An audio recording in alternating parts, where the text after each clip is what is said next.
जी हम गलत जगह आ गए, यहाँ से चलो, भाग चलो, अरे वो बड़ा दुष्ट है, इसके यहाँ भोजन नहीं करेंगे। मानव जी ने कहा पुत्रा ऐसा क्या देख लिया? बोले वहां पक्षियों के बहुत सारे डंक पंखे फैले, इसका मतलब वो, बोले ठीक समझ रहा, वहां तमाम बोतलें फेंकी पड़ी हैं, समझ रहा हूं। तब तक पीछे से दौड़ी दौड़ी आ जाती महारानी भी हैं। उन्होंने कहा महाराज आहवे भये वो पापिया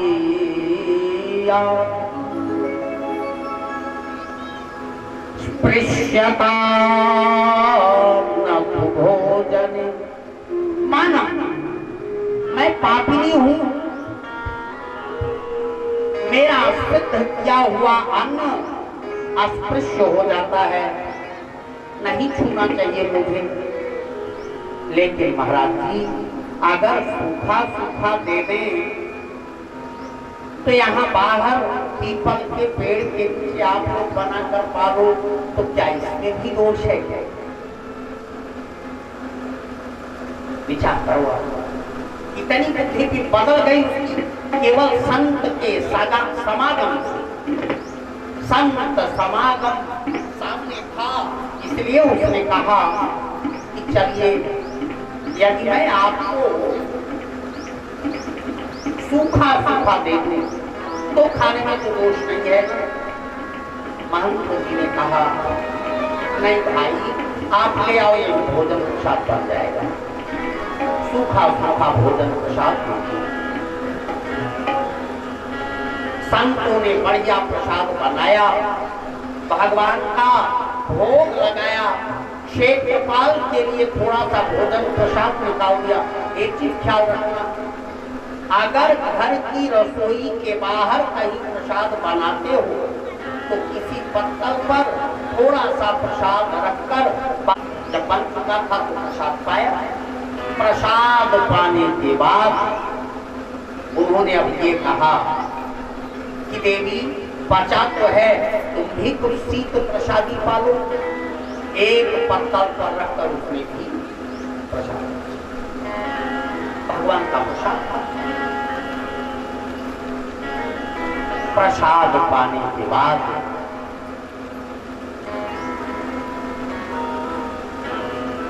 जो और प्रसाद बचा, उन्होंने कहा भैया इस प्रसाद को तुम ही रखकर उसी स्थान पर बैठा। और जब अपने स्थान पर बैठा तो बड़े प्यार से संतों ने कहा देवी हम किसी का नमक खाते हैं उनसे अदा करते हैं। बोले कैसे? बोले हम भजन करना चाहते हैं, अगर आपको आपत्ति न हो तो हम भजन करें। बोले करो।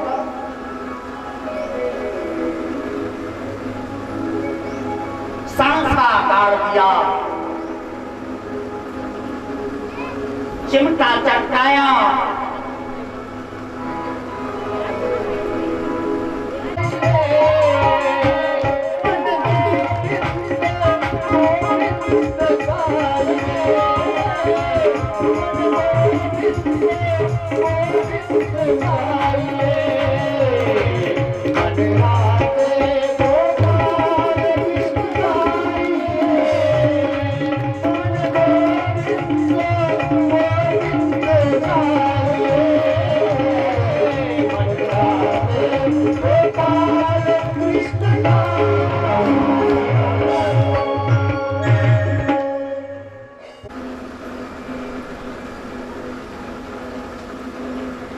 संतों ने कहा एक काम हमारा कर देना। कौन सा काम? देखो तुम्हारे बहुत सारे पुत्र हैं ना? बोले हाँ। दर्जनों हैं। फिर होगा? बोले हाँ होगा। अब जो पुत्र पैदा हो उसका नाम नारायण रख देना। उसने कहा देखो जी ये नारायण बहुत पुराना नाम लगता है, हम तो नया नाम रखेंगे अपने बेटे का। बोले क्या? पिक्कू पिक्कू टिंकू मिक्कू पिट्टू। उसकी पत्नी ने कहा क्योंकि इतनों को आपने रखा, अगर महाराज। उसने देखा तो काले काले दूत, काले काले कपड़े पहने हुए केश विरूपाक्षा। एक बात बताओ, ये जो जमदूत आए थे उनके बाल किनारे की ओर छोटे, बीच में बड़े और पीछे की ओर। अभी आप देखोगे बच्चे एक नए तरह का बाल कटवाते हैं, किनारे किनारे एकदम साफ, यही 4 बाल रहेंगे। भागवत जी के अनुसार ये जो कटिंग है ना, वो जमदूती कट है। ऊर्ध्वकेश विरूपाक्षा नाम रख दिया। दिन रात नारायण की सेवा करता। अचानक जब मृत्यु का समय आया, उसने देखा तो काले काले कपड़े पहने हुए दूत आए, और आने के बाद सर्वप्रथम उसने नारायण को बुलाया। उसने कहा, दूरे त्रिजन का सक्त पुत्रो नारायणाह्यहम्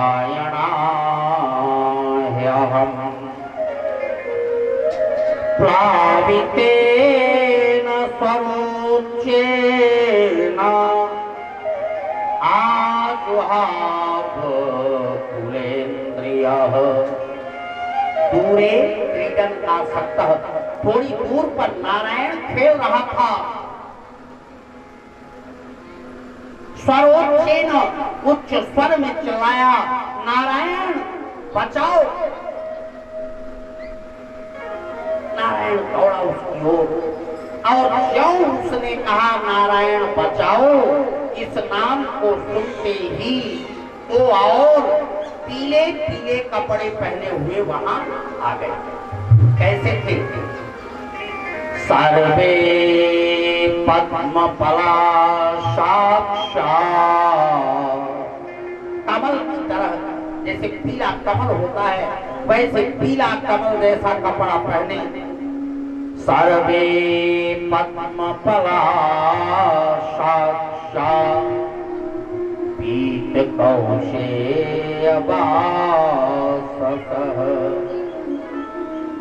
किरीटिनः कुण्डलिनो लसत्पुष्करमालिनः।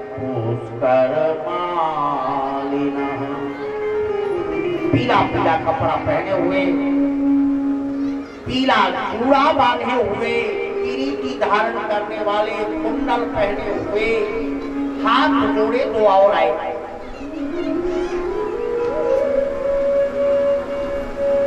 काले और पीले वाले दूतों में विवाद बनने लगा। ये पीले वाले दूत विष्णुदूत थे। उन्होंने पूछा यहाँ कैसे? यमदूतों ने बताया इनके प्राण ले जाने आए हैं। अच्छा, तुमने सुना नहीं? अंतिम समय में इसने नारायण को बुलाया। जमदूतों ने कहा नारायण को नहीं बुलाया, अपने बेटे को बुलाया। मानस में बहुत दिव्य संकेत मिलता है। भाव भाव अनक आलस भाव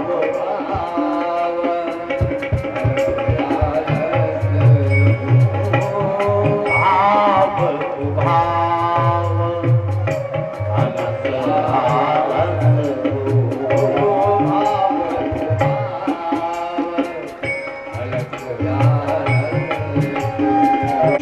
और महाराज बलि, यही द्वादश भागवत का वर्णन है।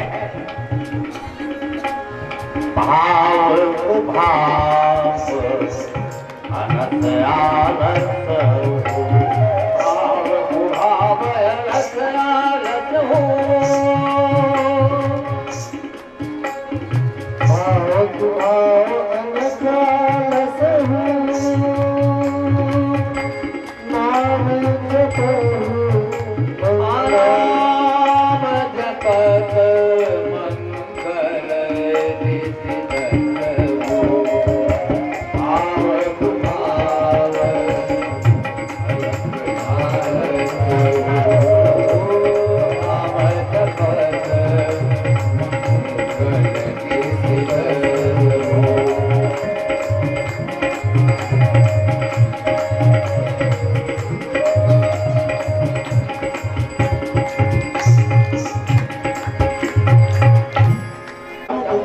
पकड़ा, हाथापाई हुई, छीना झपटी हुई, फिर दो दो हाथ बजे भी। कहते राजन, यहाँ से लौटकर खाली हाथ यमदूत गए और लेटा हुआ अजामिल सब देख रहा है, सब देख रहा है।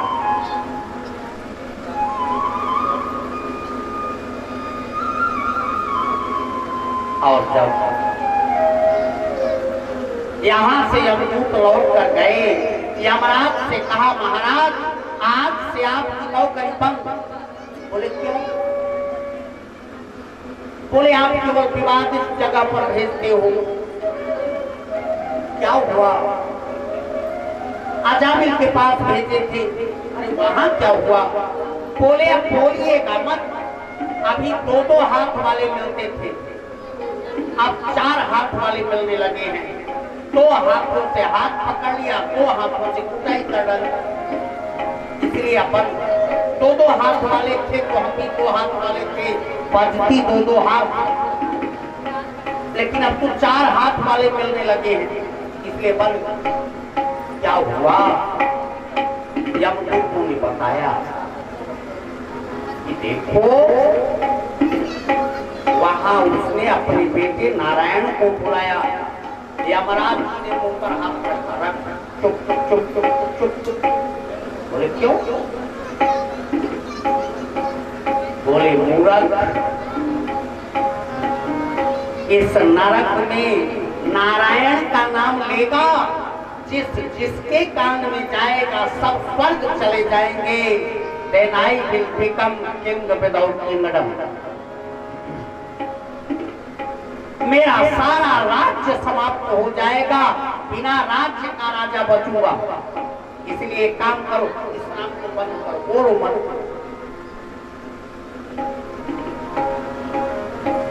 और अजामिल ये सब देख रहा था। उसने जब देखा, उसने मान लिया कि नहीं, भगवान नाम संकीर्तन करना ही